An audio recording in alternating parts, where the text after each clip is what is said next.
be an exercise of dictionary words and meanings. Poetry dictionary के शब्दों और उनके अर्थ का संचय नहीं है, बल्कि ये कॉम्बिनेशन है लाइफ लॉन्ग जो भाषा में है और रिविजन करते हैं उनका। शायद इसलिए भूमिल कहते हैं कविता भाषा में आदमी होने की तमीज है, और भाषा में आदमी होने की तमीज विराजमान है। पोखरिया जी के कविता में एक वानगी देखिए, केवल मन वाणी और कौशल से अर्हता नहीं होगा। इसकी व्यंजना पर जाइए, इसके व्यंग पर जाइए, उसके आयाम को देखिए कि कहाँ तक जा रही है।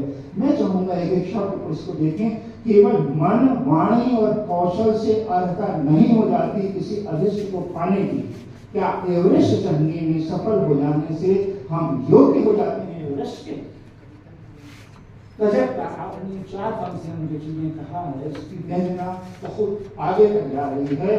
और जब मैं भौतिक विकास के साथ दास होते हुए पारिवारिक, सामाजिक और मानवीय मूल्यों की तरफ ध्यान की उनकी रचना भविष्य संदेश की इन पंक्तियों को पढ़ता हूँ, धरती पर अवतरित हो रही मानव जाति की प्रति संधानों, इसको जरा सा और से ये भी करता है, धीरे धीरे पर आएगा, लेकिन सुनिए इसको थोड़ा सा पार्ट में इसका देता हूँ।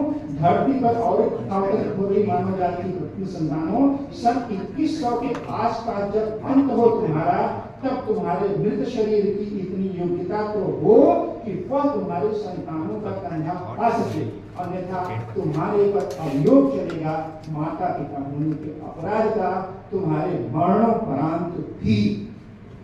मैं आपको ले जाना चाहता हूँ कनाडा में। 92 वर्ष की उम्र में अभी 2-3 दिन पहले एलिस मुनरो इस दुनिया को छोड़कर गए। नोबेल पुरस्कार मिला उनको 60 वो 60 उनका ये जरा सा एक लाइन उनकी मैं पढ़ रहा हूँ, और अभी आपने जो पढ़ा आप देखें, कनेडियन नोबेल पुरस्कार विजेता एलिस मुनरो और पोखरिया साहब का सामने देखें, वैचारिक सामने देखें। आपने ऊपर की लाइन सुना, ये कह रहे हैं I wonder what it would feel like if my kids grew up and stop talking to me. वो कह रहे हैं आज के समाज की विडंबना है, ये मेरे बच्चे बड़े होकर के मुझसे जब बड़े हो जाए, मैं उनको पाल पोस कर इस तरह कर दूं कि वो अपने पैरों पर खड़ा हो जाए और मुझसे बोलना छोड़ दें। उस दिन की कल्पना करके मैं सिहर उठी। तो वही बात के कहने के संकेत में 2100 में सन 2100 में तुम्हें कंधा देने वाला तुम्हारा कोई नहीं मिला, तो तुम्हारे इस भौतिक विकास का क्या मतलब? दोनों का, कनाडा और भारत की जमीन का वैचारिक सामने जो साहित्यकार है उसको आपने देखा। पुस्तक की आखिरी छोटी सी रचना आपको रखकर मैं अपनी बात पूरी करता हूँ। उत्थान में एक पर ऊपर रख पाना दूभर हो जाता है, और पतन में स्वयं को एक पर रोक पाना असंभव हो जाता है, क्योंकि चढ़ाई में प्रतिरोध ही प्रतिरोध है, कुछ अंतस का कुछ बाहर का, और पतन में कोई प्रतिरोध नहीं होता, न अंतस का न बाहर का। पर इसे लिखते हुए पोखरिया साहब के सामने जन कवि कैलाश गौतम जी लिखे होंगे मुझे लगता है, और वो आप दिखा रहे हैं रास्ता, लेकिन दुनिया कहाँ जा रही है?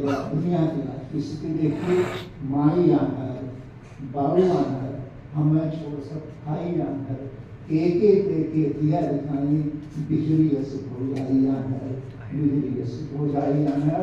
और अंत में 1980 में त्रिलोचन शास्त्री जी की एक पुस्तक प्रकाशित हुई, ताक के ताए हुए।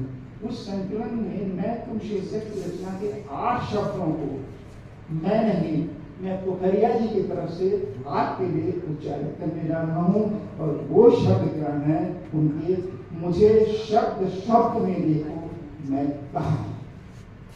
जब इस संलाप के शब्द शब्द में पोखरिया साहब को ढूंढेंगे, उनके चिंतन को देखेंगे, तब पोखरिया साहब आपको वहाँ पर मिलेंगे। मैं आयुषों का बहुत आभारी हूँ कि मुझे उठा लाया, आपने धैर्य से सुना। आपको व्यक्त करता हूँ, नदी साहब के आपका आभार व्यक्त करता हूँ, और ढेर सारी शुभकामनाएं अग्रज को नमन करते हुए पोखरिया साहब को देता हूँ। इस कृति के लिए आप और यशस्वी हों, आप शताई हों, तो आपकी बहुत सारी पुस्तकें और आए, और आपको भी जैसे एलिस को नोबेल पुरस्कार मिला है, हम तो कहेंगे क्या तो विचार कल्याण की भारत का नाम रोशन करें, आपको बहुत पुरस्कार प्राप्त हो। बहुत बहुत धन्यवाद। जय हिंद।